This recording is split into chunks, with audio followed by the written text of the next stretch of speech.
What's going on, y'all? It's your man, Stephen Bardo, coming at you with another special edition of Bardo's Breakdown.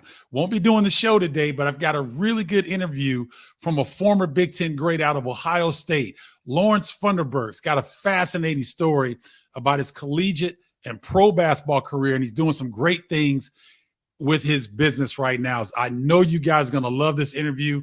Make sure that if you want to join the inner circle of Bardo's Breakdown, text me to 312-847-2739.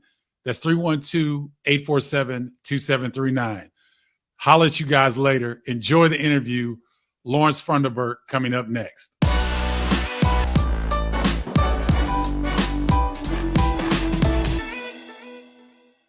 What's going on, y'all? It's man Stephen Bardo coming back at you with another edition, a special edition of Bardo's Breakdown. I've got one of the former Big Ten greats on with me today, former Ohio State great, Lawrence Funderburke. Lawrence, how you doing, my man?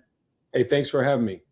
Thanks for coming on. I really appreciate it. I know, it's interesting. I remember watching you play. We were kind of in the same generation. You were a few years behind me, but it's always fun to catch up and see what guys are up to. Let's go in chronological order. You're a Columbus, Ohio native. How did you get involved in the game? Was there a relative or someone that got you started in basketball, Lawrence? You know, I played all sports at a very early age. I often tell parents, make sure your kids play a variety of sports because you never know what that kid is going to gravitate to down the road. Sports is great because it teaches you a lot, not just about sports, but about life, right? Teamwork, perseverance, hard work, camaraderie, all of those components. And I got started at a very early age, about 7 or 8 years of age is when I really started playing sports, particularly organized sports. I played basketball. I grew up, Steve, like a lot of kids in the inner city. I grew up in the hood. I grew up in public housing on welfare, no father in the home. So sports were definitely an outlet for me. And I love sports because of not only what they provide, but actually what they can do in terms of helping other people as well. So I got started early in life in that regard. So if you didn't go towards basketball, what sport did you really like in addition to basketball? You know, football was really my first love. And when you're tall, you're thin, and you talk a lot of trash, that's a bad recipe for a football player, Steve. So I love playing football. And I tell people this all the time whenever I go speak, because I talk a lot about the biochemical processes and the fact that we've got to address the underlying issues, particularly with our athletes, because nobody really addresses these. There's a public person in the news now, Deshaun Watson, but people need to go under the hood and see what's going on. I play football and I love playing football, Steve, because not only did I enjoy hitting people legally without going to jail, but I also could take hits as well. And that has a big part of your endogenous or natural opioid system in your body. So endorphins, and people don't understand that this is really biochemical. When you think about this, sports is such a great thing because it allows you in some ways to manufacture a lot of the deficits when you grow up with relational issues and challenges, no father, dysfunctional home life, poverty, all of those things. And that, that really helps you. So football was my first love. I played baseball as well, but I kept getting hit with that ball. I said, look, if I keep getting hit by this ball, we're going to have some issues out here. But I love playing sports because sports actually allowed me, I'm going to be honest with you, and particularly basketball, a reprieve from my home life, from my dysfunction, from despair, and all of those things. And it was my sanctuary out there. And I think sports provide a great venue. The problem for most athletes today is they don't know how to transition for life after sports. And I'm sure we're probably going to cover that as well. Oh, we're definitely going to cover that because, ladies and gentlemen, Lawrence Funderburke, as you can hear in the brief time that we started this interview, you can hear how intelligent he is. And we'll get to some of his academic and business accolades as we go through here. So, Lawrence, did you have a choice of which school that you were going to attend, which high school you were going to in Columbus? You know, I went to a couple of different high schools. I went to a Christian school, Worthington Christian, and then I transferred to this big basketball powerhouse, Worley High School, which you probably remember Jerry Francis, Eli Brewster. We won several state championships. And then obviously, you start getting all this attention, one of the top 5 players in the country my senior year. And went to my head. I had a lot of different challenges and struggles. And I signed with Bobby Knight out of high school. And actually, most people don't know this. I got kicked off my high school team my senior year, which meant if you do not play your senior year in high school, you cannot play in the McDonald's All-American game. You cannot play. So, and not only that, It was down to Indiana and Dean Smith in North Carolina. And this is what I did. And this is where I talk about when you don't have a father. When I say father, father is a biological term, but dad is a biochemical reaction in terms of investing and building equity. So you got to transition from being father to a dad. And I made a decision. I said, whichever coach called me first, that's what school I was going to go to. And this is how irrational I did, and particularly a lot of young people as well. Coach Knight called me first, and I told him I'm coming to be an Indiana Hoosier. And this is how I actually ended up at Indiana. And I know we'll probably talk a little bit about that. And I was at that game when you guys beat Indiana, Jay Edwards, and when I think Nick Anderson hit that shot. I was at that game. I was actually I was there. I was there. I remember it quite well. And it's so Lawrence, so you had your pick of the litter of where you wanted to go to school. Why did it come down between Indiana and North Carolina? Great choices, by the way. I'm just curious, what Ohio State was never in the mix initially, or how did that work? You know, when you're in the backyard, sometimes, you know, and I came out the same year as Jimmy Jackson, Jimmy Jackson. And I felt they gave him a lot of attention. And again, I had a chip on my shoulder. Anyone who knows me, I play with a chip on my shoulder. That's how I've always been. And not really knowing how to harness that appropriately. But I felt like they focused a lot on him because we're both in the top 5 coming out of high school. And I said, I didn't think that they gave me the love that I needed. And I didn't get along very well with Gary Williams, who was the coach then. So Coach Knight entered the picture. And here's a kid who had some challenges and some issues. And then he signs with Indiana, of all places. And you know how Bobby Knight is. It's either his way or the highway. Obviously, I chose the highway. But, we got along very well up until about 6 games, and he kicked me out of practice for lackluster play. I just scored 26 points against Long Beach State, and it was a way of him of playing those mental games, right? I'm going to build you up, but I'm going to break you down. I'm going to build you up, I'm going to break you down. And Coach Knight was the only coach I've ever played for in my entire life who wanted to win, I felt, more than the players. So in some regards, we wanted to appease him. So, Coach Knight is from Ohio, not too far, about an hour and 15 minutes from Columbus, Ohio. He went to Ohio State. And I've said to myself, I needed discipline in my life. And that is where you really go to an extreme some. And that's why I chose Indiana. I also was able to live off campus as a freshman. I think I was the first player under Coach Knight to live off campus. I obviously ruined it for the rest of the guys who came after me. But Coach Smith was probably more accommodating to my personality, my system, and those types of things. And but I chose Indiana, being close to home. I'm a mama's boy. My mom passed away last year, but I was a mama's boy, like a lot of African Americans. So I kind of wanted to stay close to home in some regard, but at the same time get away from Columbus as well.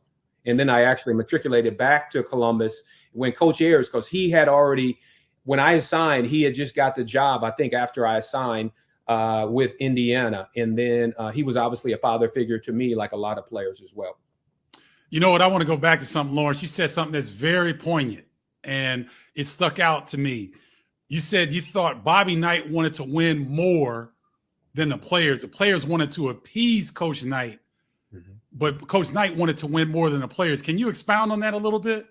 Yeah, just my brief time. I was only there for 1 semester, and actually me and Damon Bailey, Damon Bailey, we played overseas for part of a season, and we would have a lot of different conversations and different things. And, Coach Knight, obviously a genius in terms of his mind, the way it worked. And he could tell you everything you did from the beginning of the game to the end of the game in graphic detail. It was amazing, but it was also kind of frightening as well, because you never knew where his mood was as well. And particularly, as I said, to appease him meant you wanted to play well. You wanted to do well so that you wouldn't sometimes deal with his wrath. And he had started calming down a little bit, but he still had a lot of different challenges. When he threw the chair across the floor, I think it was in 1985, 86, somewhere around there.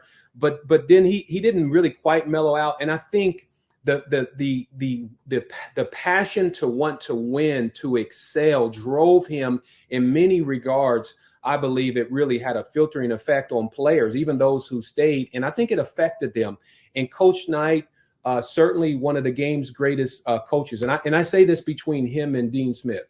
I always say you can judge the value of the players and how connected they felt to a program, particularly to a coach, by the number of players who actually live in that city after they leave the game, after they leave college. So I always say between Coach Smith and Coach Knight, where Coach Knight demanded loyalty, but Coach Smith actually created an environment of royalty.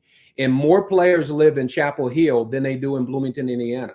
Now, Coach Knight is not doing very well these days. And, it's amazing. And I wish I could actually get a chance to see him and talk to him. I would tell him I love him. I never said anything negative about Coach Knight, even though we had some different issues. But I think it's very telling of the players because of the respect that they have for Coach Knight. But it was one more out of duty than more out of love. Man, that was so well said, Lawrence. And, you don't know this. My older brother, 6 years older than me, played for Indiana the year they won the national championship. He got run off the team in the second semester. He and Landon Turner, Landon was the starting center, so he had a little bit more leeway than my brother being a backup guard. But he had some stories about Knight and his mood swings and the way that he would, like you said, break you down and build you back up. And it was acceptable then. That was the acceptable way to coach in the late 70s, early 80s, to really be a hard driving guy. And for you to come through maybe a decade later and have to deal with some of the same situations is fascinating to me. And I appreciate you sharing that.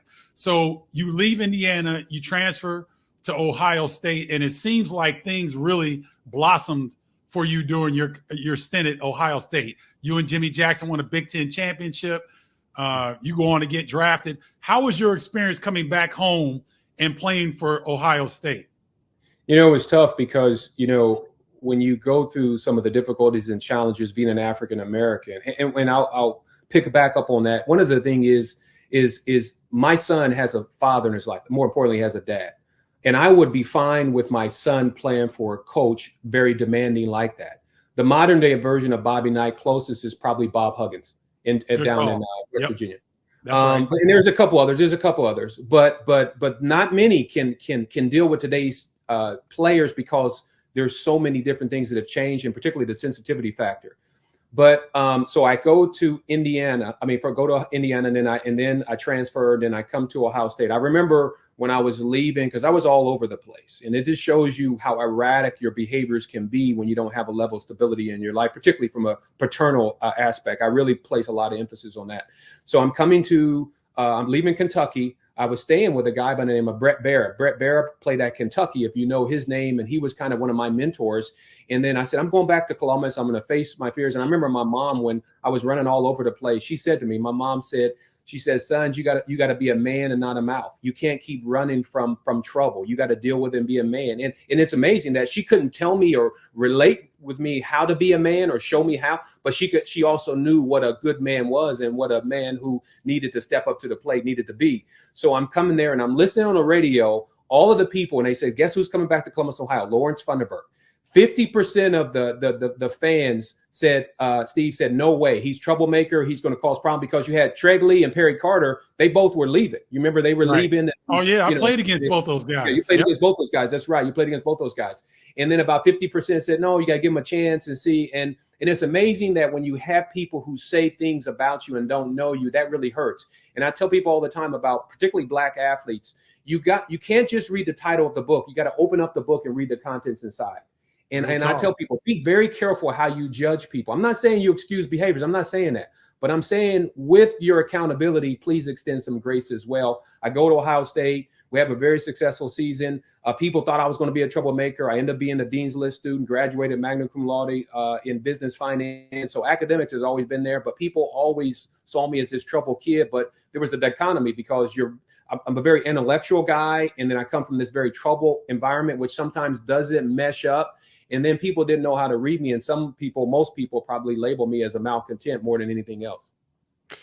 Yeah, boy, you said a mouthful right there, Lawrence. This is great stuff. So it sounds like you're really in tune with emotional intelligence. Is that accurate to say? Yeah, when I grew up, Steve, in a house full of women. I had 3 older sisters, single parent mom. And when you grow up in a house full of women, it taught me 3 things. Number 1, how to be sensitive to the needs of others. Number 2, how to have compassion for the pain points that others go through. And then number 3 is how to put together a game plan or a playbook in order to help people through their challenges in life.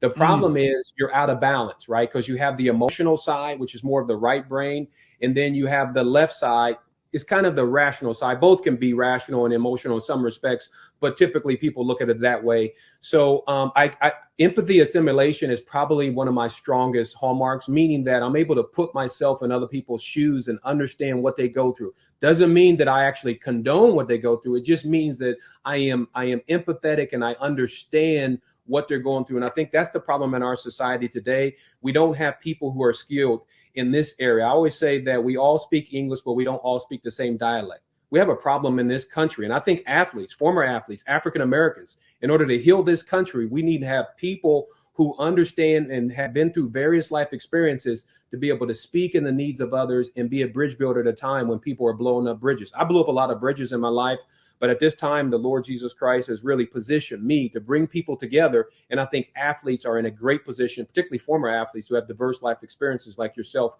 and mine, to be able to bring people together at a time when it's sorely needed. Oh, I love that. I love that. So, okay, before we talk about you wrapping up your Ohio State career, you talked about blowing up bridges.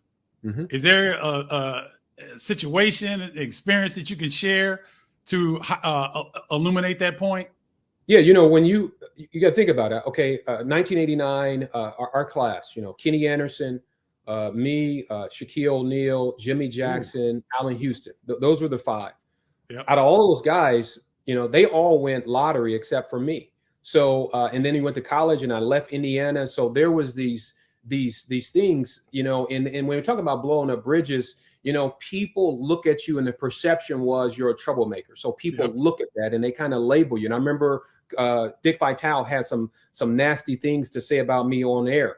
On two occasions, we played against Indiana when I went back there, and then also on Iowa off air. And he called me a cheap shot, a very derogatory name. And it was an uproar. I mean, people were, you know, I didn't realize it. I still have the letters to this day, and I pulled them out and I said, wow, I didn't realize, and started reading them, how that actually went. And then you realize the controversy. Had he said that today, he would have been fired immediately. He would have been fired immediately for what he said, because you could say that there were some racial undertones, being a black player, saying that it was totally unjustified. So, and that's why I talk about blowing up bridges, meaning that I've always been a type of guy, when a coach would say jump, I wouldn't say how high, I would say for what. Because there has to be an analysis that I would give out. And I think that's what intrigued Coach Knight about me. I wish more players would be more cerebral and deal with the neck up instead of the neck down. And I tell college athletes all the time, it's not about the next 4 years, it's about the next 40 years. And now we have NIL. I'm sure we maybe touch upon that. But we've got to really put our athletes, particularly those from difficult environments, in a better situation to survive long after they leave the college or professional game. Do you have an idea, Lawrence, of a mechanism or a community that could be set up that would address those particular needs, like a Montrezl Harrell, who gets caught with 3 pounds of marijuana in Richmond, Indiana? Do you have some ideas around that? I do, but I'd love to hear your thoughts on that. Yeah, I talk about this, and I am, I got my my master's in business business administration. I'm also a certified financial planner, which is more of the behavioral finance. So the brain is very fascinating. I've written several books. They're behind me: Sociopsychonomics, the Stewardship Playbook, and the Momentum Power Play. And that think about this for a second, Steve. We know that in the NBA, the drug of choice is marijuana. And I always say that the drug of choice is the result of the pain plug of force, meaning that we have natural means in our own body, right? Dopamine, serotonin, endogenous opioids, all of these different things. And if you don't have them in your body, you will seek outside sources to deal with internal deficits. So the marijuana deals with the endocannabinoid system. If you think about cannabis, cannabinoid, that is the body's homeostasis filter, meaning it regulates everything and gives you a sense of balance and harmony. Most athletes can compartmentalize, but they live very out of control lives in some respects. So it's just a manifestation. If you help them put together a game plan spiritually, personally, educationally, relationally, nutritionally, all of those things, you don't need to seek outside sources. So my method is deal with the root causes. The root causes will actually point you to the offshoots of addiction. So you've got to really deal. I'm going to be honest with you, Steve. In college, people didn't know this. I had a drug addiction in college. Benzos is called benzodiazepines, which deals with the natural body's ability to create peace. So it's called Valium. So people say benzos, I don't know, but if they know Valium, they know that it's to calm you down. In our society today, anxiety, about 30% of the population in some aspects are dealing with some type of anxiety issue. So I was taking it. So I was taking benzos, and I didn't know, people didn't know. I was popping them at halftime because I had pressure. Jimmy had just left from my fans, the future, my family, all of these different things. And then I would take some pills to go to sleep at night.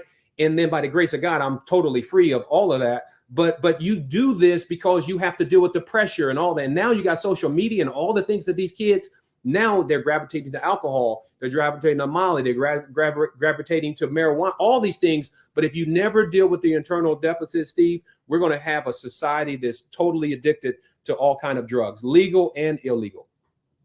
You're watching Bardo's Breakdown. I'm very pleased to be joined by former Ohio State great, former Sacramento and Chicago Bulls, Lawrence Funderburke. Is fascinating conversation here.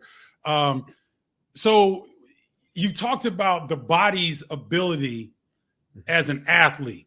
I think that's a fascinating path that we need to touch on a little bit.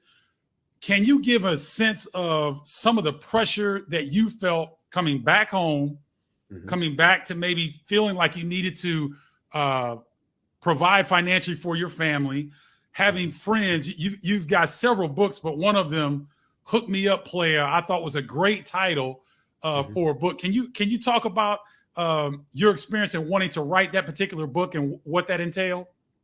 Well, I think when you're an athlete, most athletes are incredibly generous, almost to a fault.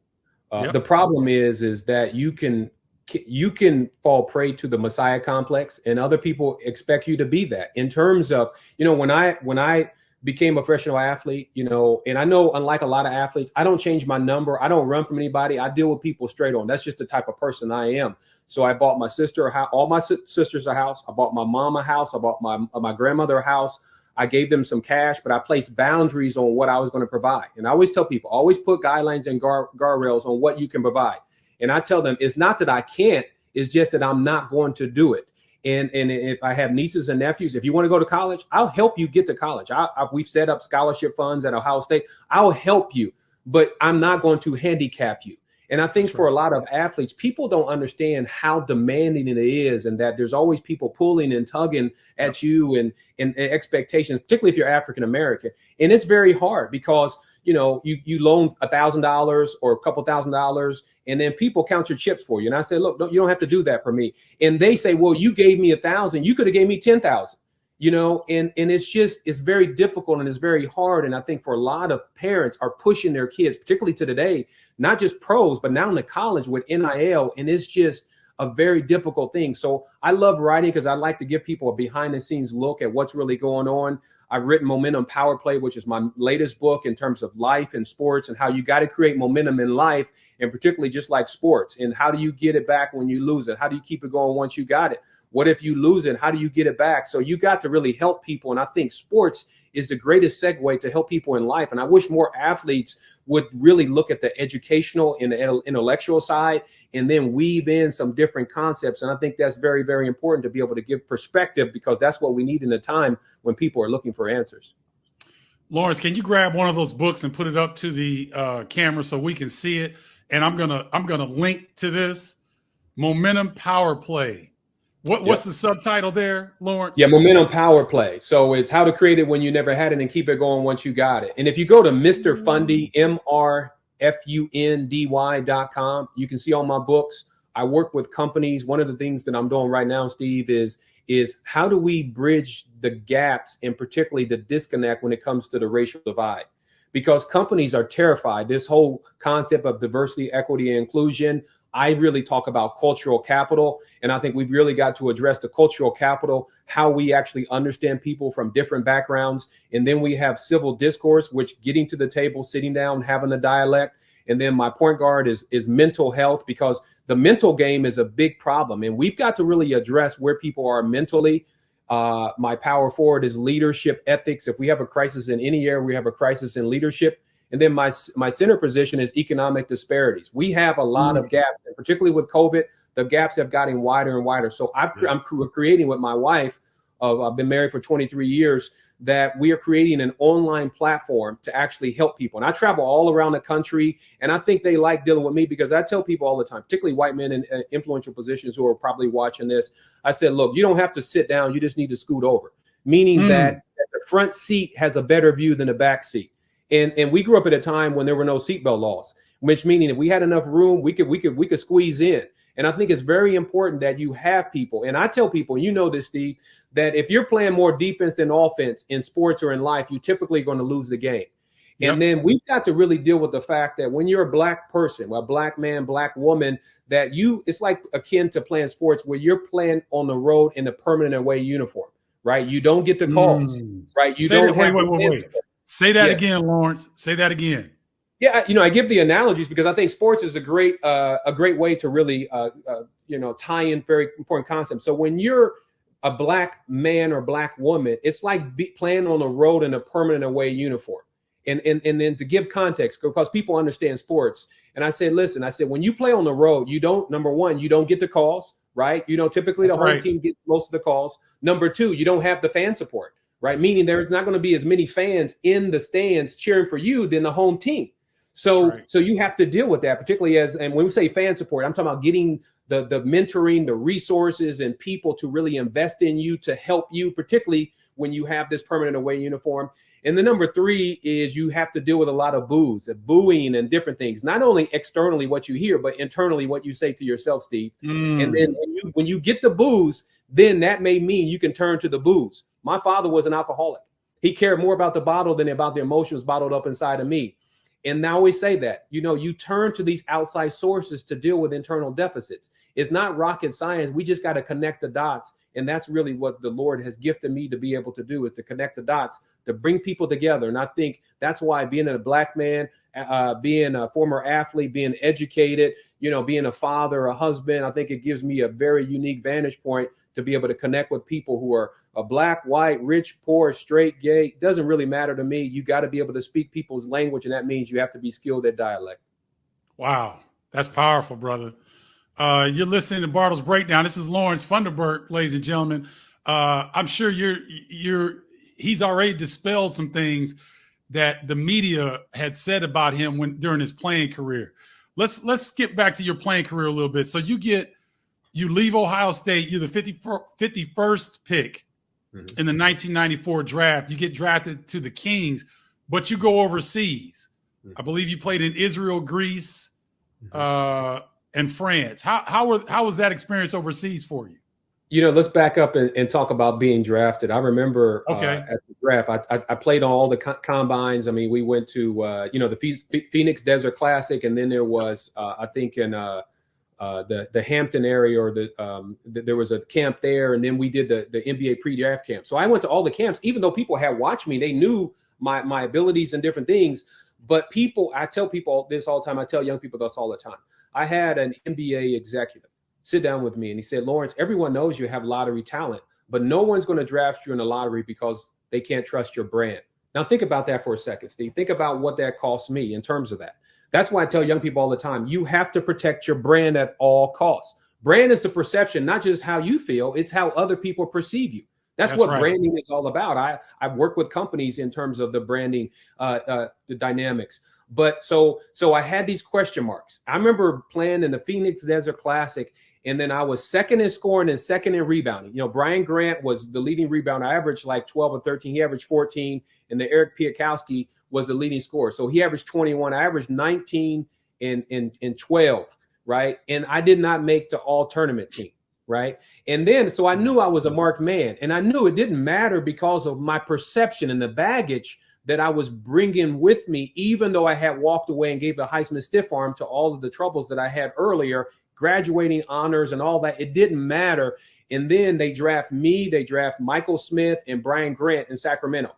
And then Jeff Petrie told me, he says, listen, no matter how well you play, we've got two guys drafted ahead of you, so we're only going to keep two power forwards. So that's why I went overseas, but it allowed me to grow up and to mature even more and have an appreciation. America is a flawed country, But I always say, if you want to have appreciation for this country, go live outside of America and then come back. Say it again. That's Yeah, right. yeah. And that's really where we have to be. So I go overseas for 3 years, taught me a lot about how to be a professional, because you get marked, right? That Black athletes who come over there, they want to party, they want to do this, they're not serious about being professional. So it really allowed me to really grow up, and then coming back, sign a 2-year deal, and then a longer term deal, and then my last year playing with the Bulls. So basketball has given me a lot in life. And I always tell people that wherever you go in life, you have to learn something along the way. Even when you're not in class, you're always in school. So where did this emphasis for academic success come from, Lawrence? Who was that? Were you always just a curious kid, or is that where that developed? Because you've been very invested in education, regardless of what it seemed like your life looked like at the time. Where did that originate? I had a second grade teacher. Her initials were MJ. So we think of Magic Johnson, Michael Jordan. We think of Mick Jagger, for you rock and roll fans out there. But Mrs. Johnson really believed in me. She was an African-American teacher. She had this Jerry curl. I love Mrs. Johnson. Her Jerry curl juice would drip all over my desk. I sat right next to her. So I love Mrs. Johnson, but she believed in me. She said, Lawrence, no one is going to feel sorry for you just because you're poor, just because you don't have a father. So she really challenged me to believe in myself. And I love education. And a lot of my books I dedicate to educators. I consider myself an educator, a teacher, even to this day, but they really instilled in me. And I love education. I always excelled. I always did very well. And I really wanted to always go to an Ivy League school, because today, if I was getting recruited in the Big Ten, you know where I'm going? I'm going to Northwestern. Yeah. I'm going, because it doesn't matter where you go now, because of the connections that you get there, and that they can find you. But I love academics. School was very easy to me. I mean, I was an honor roll. I've got 3 degrees. I've taken executive education classes at Stanford and Columbia. That is my domain. I was just a very gifted athlete. But intellectually, I love that aspect. And I wish more kids from the hood, from the ghetto, I consider myself a ghetto-lectual, that they would gravitate and take this, and that you have geniuses, you have greatness inside of you. The Bible says you're fearfully and wonderfully made. Marvelous are your works, and that my soul knoweth well. That we have this. The problem is we have such low expectations for our athletes. Michelangelo said the problem for most of us is not that our aim is too high and we miss it, but that it's too low and we reach it. We set such low expectations for our young people, particularly our African-American athletes. I love all people. I love all Asian, African-American, Hispanic, Appalachian. It doesn't matter to me. But when I talk about our African-American community, and we've got to step forward as men, as Black men, to really set the example and show kids the way, and that you can want to be an athlete, you can want to be an entertainer, but you better have your mind in the process. And I think we don't invest in the mental development of our young people, and we're suffering incredibly because of that as a people. Man, I'm going to do my best to give you whatever platform that I can give you, Lawrence, because you're really touching on a lot of areas that I hold near and dear. I was very fortunate. My father was a college professor, so I grew up on a college campus, and education was paramount in our household. And I love what you're doing. I love your initiatives. And so obviously your transition from basketball was a lot smoother than other guys that we encountered, some of our counterparts. What was the process like when you decided to retire from the Chicago Bulls and then slide into life after basketball? Let me go back to that. When I observed you, I remember watching you play. You always seemed to be very calm, not too high, not too low, very steady. And the reason why I say that is most guys who grow up with a strong father figure, like yourself, like Grant Hill, many players, you can tell that. And you can tell the guys like me, I'm not going to throw anybody under the bus, but you can tell when they're all over the place emotionally. Like one game, I'll give you 25, another game, I'll give you 13 or 14, just very inconsistent. And that's a big problem that we don't want to address. And I remember seeing Calvin Hill, Grant Hill's father. I talk about it in my book. We were at this birthday party in Orlando. I had retired. He I've never met him in person. I walked to the door at this party because his granddaughter, Grant Hill, and Tamia Hill, their daughter was at this party. My daughter was 2, the same age as their daughter. And I come to the door, and then he pulls me to a side. I'm like, man, what's up? Why you call? What's up? And he pulled me. He says, I need to talk to you. And then he says, I just got to say something to you. He said, I've watched you. I know you're a year older than my son. I've watched your career. And he says, a lot of people said you were this trouble kid, maligned. You had all these different issues. And he said, this is what he said to me, Steve. He says, I just want you to know that I'm so proud of the man you've become. Wow. Now I'm saying to myself, and I think about the Fab Five and how some of the comments that was made about Grant Hill and some of the guys that when you grow up and you have a father figure, that doesn't make you any less black. That doesn't make you any less part of the hood. Right. And he said that to me. And I'm thinking Grant got this on a daily basis. That's right. And I think about others, and then my son and my daughter now. But I think about, man, how I was shortchanged. It didn't matter how much change I had in my pocket. I was shortchanged by my father, my dad, and he wasn't a dad, but he should have been a dad. And then I say how important it is, and that is why coaching is so important and mentoring for our young people. And then segueing, it gave me an opportunity because I got my MBA when I was playing in the NBA, because I knew one day, Steve, the ball would stop bouncing for Lawrence Funderburke. What was I going to do with my life? Nobody cares. Unless you're Michael Jordan, Magic Johnson, no one really cares. That's right. What can you do to add value? Your value proposition is so important. So I've always focused on that. And I tell people all the time, I've always took an interest in speaking proper English, being intellectual, even though I'm from the hood, right? No SAG, no tattoos. I'm not knocking anybody on that. But for me, image was very important, not because I was trying to be anybody other than myself, but I think for so many athletes, and Gail Sayers said it best, athletes should think about the end of their career at the beginning of the career.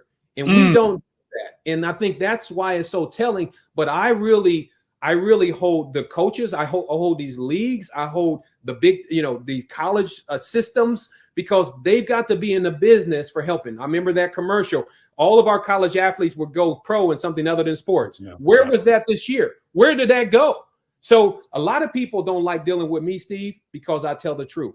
I'm very transparent. Transparency, you got to be truthful. You got to be willing to share a certain level of information. Number two, you have to be tactful. You got to put some guidelines and guardrails on what you share. And number three, you need to be tuneful. There has to be a certain resonance or frequency that connects you with other people. And I think we don't have enough people who are willing to be transparent. And that's why our society, again, is suffering the way it is. And our athletes are suffering tremendously. And I think this is what this is about. This platform is, how can we help our young people? How can we help society in general be better than where they currently stand? Even Mark Jackson says that all the time. He says, oh, come on, you're better than that. And you're exactly right. We're better than this in terms of our particularly, but it's going to cost us something. And most athletes do not want to invest in their full potential holistically. That's why they settle and they shortchange themselves in the process. And you know what, Lawrence, that's a great point. I think that if our athletes from the inner city were encouraged to be more holistic, I think they would go right with it, because, when you're in high school, you're so impressionable, and, you had a chip on your shoulder. I had a chip on my shoulder. When you're playing, you're competing, and you've got some exposure and people know who you are. You gotta kind of walk around like that a little bit, because people take shots at you. So I love what you're saying. So let me ask you this. How much money would you have made at Ohio State if NIL was in effect when you came through school? Hey, I know, and listen, people can talk about NIL now. NIL has always existed. Okay. Yes, it's just under the table. Okay. Exactly. But let's just be honest about that. Okay. Let's be honest about that. Now, when you think about this in the NIL and you say, man, name, image, and likeness, and having someone, I'm not so sure that it would have helped me. I would have made a lot of money, but particularly when you have these deficits, in the fact that the disparity now is in how other athletes on a team are going to treat you, how they're going to look at you, all of those different things, man. It's a different dynamic, and the money is one thing. That's why I said once you slide down this pole, you can never go back up it because it's a slippery slope. So that is why I think this is a very dangerous thing. And I think, I advocated for like a 401k system where every year you stay in college, they can accredit some money and also pay for full tuition for all of your children, grandchildren at a particular university. I thought there were some creative things they could have did. What I'm doing now with Ohio State is I'm creating an NIL playbook where I'm really working with these Ohio State, and I would love to segue and we'd love to work with you on this to create a platform to all colleges that we can give them the life skills, right? The leadership, longevity, your life's purpose. I mean, all of these different components, because you don't get that. And if they're going pro, why shouldn't they be learning something in the process, right? Because many of them, they're looking at this just a stepping stone to the pros. Yep. But NIL, I mean, sure, I would have made a lot of money. And I always felt that I took my education seriously, but I always felt that what mechanism could really be instituted to help these players for life far beyond, because this is just temporary. So how can you set them up? So I'm advocating that, getting with people in the business community, helping them get involved in some real estate deals. And I tell athletes all the time, do business with people who don't need you. They're not thirsty for your money. They don't need you. They're doing you a favor. I work with people. They don't need me. They don't need Lawrence Funderburke. They will associate with me because of the value that I bring to the table and the fact that I want to learn. That's what Magic Johnson did. He said when he got into business, he said there was a guy, he says, I don't need Magic Johnson. But Magic liked that, because then that showed him that I'm interested. And that's where the mentoring. But we need that. And we need people who are going to really help these athletes as opposed to handicap them. Well, I'd love to help you in your development of this platform. If however, I can lend assistance, because what you're saying, Lawrence, is desperately needed. It's important. And the fact that you have experience dealing with corporations, so you can bridge the gap. You know exactly where these young people want to go, where they've been, and giving them, how can I say this? Giving them specific steps in order to achieve a holistic approach through this experience, because it playing basketball, as you know, is a special experience. It exposes us to a lot. It helps our brand. That story you told about an NBA executive talking about your brand, I'm going to run that back 100 times because we get some young people that watch the show. They need to hear that, because that's a top 5 talent. You're a lottery pick talent, and the NBA lets you slide. They collude in letting you slide to the 51st pick. That's collusion, ladies and gentlemen. Go look. Lawrence knows what I'm talking about. Go look that up if you don't know that term. That's collusion. And that's it happens probably more often than we are privy to. Lawrence, anything else you want to share with us before we wrap up this wonderful conversation? People can learn more, about where I am at Mr. Fundy, MrFundy.com. And I got a bunch of other resources there. Reading is very important, and we got to read more. I love reading. I tell people I don't need anything. If you want to buy me anything, just buy me a book for my birthday, special holiday, because I love reading. I think that's the problem, is reading allows you not just to learn, but it also allows you to read people better, to read your future, to be able to read and really come up with game plans and systems and processes in order to deal with things. And I tell people this, and I'll close with this. In society today, it's not about solving a problem. It's about resolving a process. If you resolve the process, you automatically take care of the problems. And that is why I'm big on what I do is sharing and helping people develop a process, because the process will take care of the problems in our society. The problem is, are we willing to make the investment? We can do an investment or an appeasement. One is a Band-Aid, right? The other one is bandwidth. Bandwidth means you're tuning in to people's pain, to people's difficulties. And everybody has pain. I don't care who you are, that it may be different in terms of what your focus is, but everybody's dealing with pain. So my focus, and I consider myself more than anything else, a pain mitigation specialist, which is PMS. I grew up in a house full of women, by the way. But I deal with pain. And if you're able to help people through their pain, then you will actually help them deal with and solve a problem. And that only happens with a process. So I go in with companies, major companies, to work with them on this and really challenge them in ways that are very different, off the beaten path. And by the grace of God, I use sports. I use my life experiences. I use so many different aspects. And I wish more athletes could actually do that. Walter Bond is a guy you probably know. He goes in, he speaks with companies, a lot of athletes. But again, you got to have a value proposition. You just can't have a name. You need a value proposition in order to be effective in today, because companies are saying, listen, our brand, our bottom line is on here, and I need someone who's going to be to help me in that. So thank you for allowing me to share that. Oh, man. Lawrence Funderburke, you can find him at Mr. Fundy, FUNDY.com.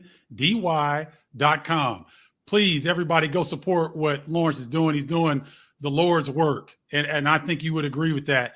Lawrence, thank you so much for joining today, man. I really appreciate it. Thank you, my brother. Keep doing what you're doing, man. Love what you're doing, man. All right. That'll do it for this edition of Bardo's Breakdown. That's why you have to come back and check every day, ladies and gentlemen. We have incredible people like this doing great work that played the game, but they're far more than just basketball players. And that's what we try to do here on Bardo's Breakdown. Until next time, talk to you all later. Peace.